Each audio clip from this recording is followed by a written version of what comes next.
So it's late fall, early winter, and you want to go fishing, but you don't have a clue what lure to throw.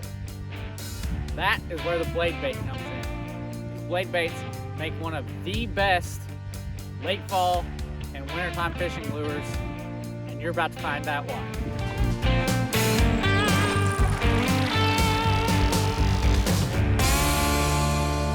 My name is Wes Littlefield with YourBassGuy.com, and today I'm going to give you a few techniques on fishing the blade bait that is guaranteed to catch you more fish than you've ever caught this winter if you do it right.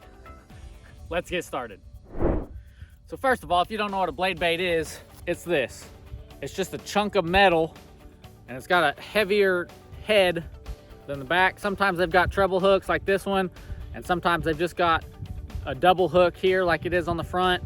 I highly recommend always using a swivel or at least a clip, something, and you'll notice one of these two holes, because if you just tie straight to the blade bait, number one, it'll cut your line, and number two, it doesn't give it the action that it really needs.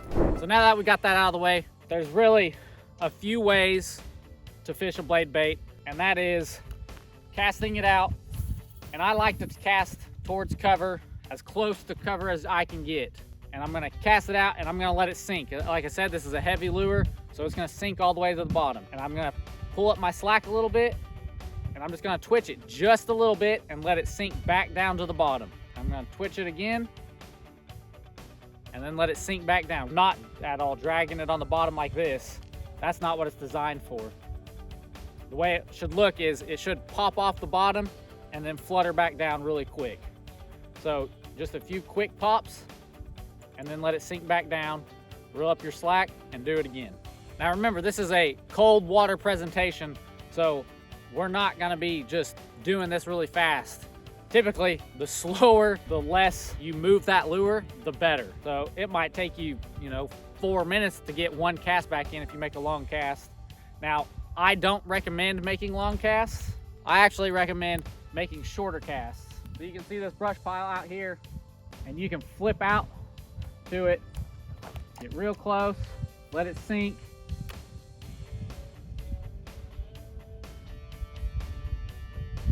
Make some twitches, let it sink back down. So that's one of the best ways to catch fish, especially like after a cold front, or it's just been cold for a while. You'll just mimic a dying bait fish that finally just couldn't make it through the winter, or this cold just really slowed it way down and it just couldn't make it. So our next technique, you're gonna need a boat for this one, or a kayak, something like that, and you're gonna target suspended fish down below you. Now this could be anywhere from 10 plus feet. So I mean, we could be fishing 10, 12 to 25, 30 feet deep, wherever those fish are at. But the whole point is you literally just drop it straight down, and like vertical jigging. So like you would ice fishing is another example. You drop it straight down the hole, and you're just gonna hold it out there, and you're just gonna give it a few little pops, and then just let it set for a little while, and then give it a few little more pops, and then let it set for a little while. And all this action does is just kind of get the fish's attention. You don't want to move it too much, because once again, the water's cold, the fish aren't going to be moving that much. They're going to be moving really slow. So I mean, 1-2 pops, and then just let it set. Maybe a few little twitches and let it set. It's not going to be just sitting there jigging it. You're just going to twitch it, let it set for, it could be 30 seconds, it could be a minute, it could be a long time. It kind of just depends on the fish's mood that day. So the last technique is really for those warmer days, and honestly I don't do it very much, but it's just to keep giving you ideas that you don't have to fish this the conventional way.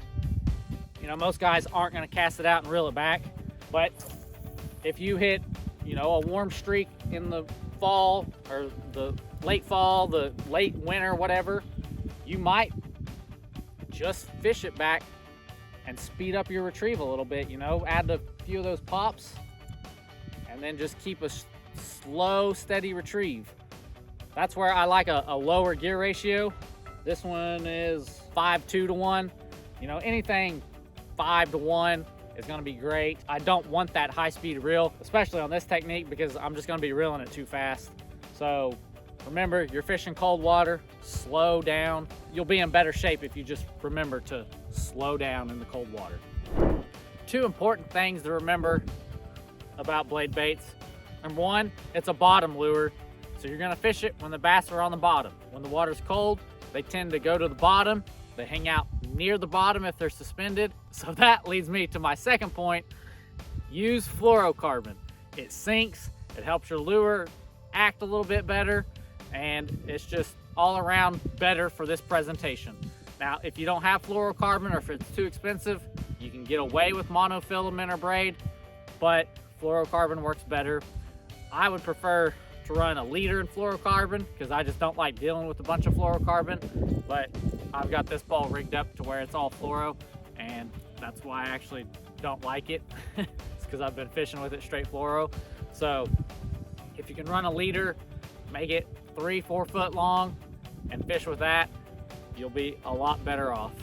One last tip, you can see I'm using a swivel, and this is not ideal because just as I mean, even as I was just fishing it around here, this back hook gets caught up and then it gets tangled, and then you waste the cast because it's all tangled up and you're not able to fish it correctly. So that's why I do recommend those little clips. I didn't have any, so I went with the next best thing, which was a swivel. But if you've got clips, use a clip. There's another bait that's very similar to this called a lipless crankbait, and it's one of my favorite also to throw. I just like crankbaits in general.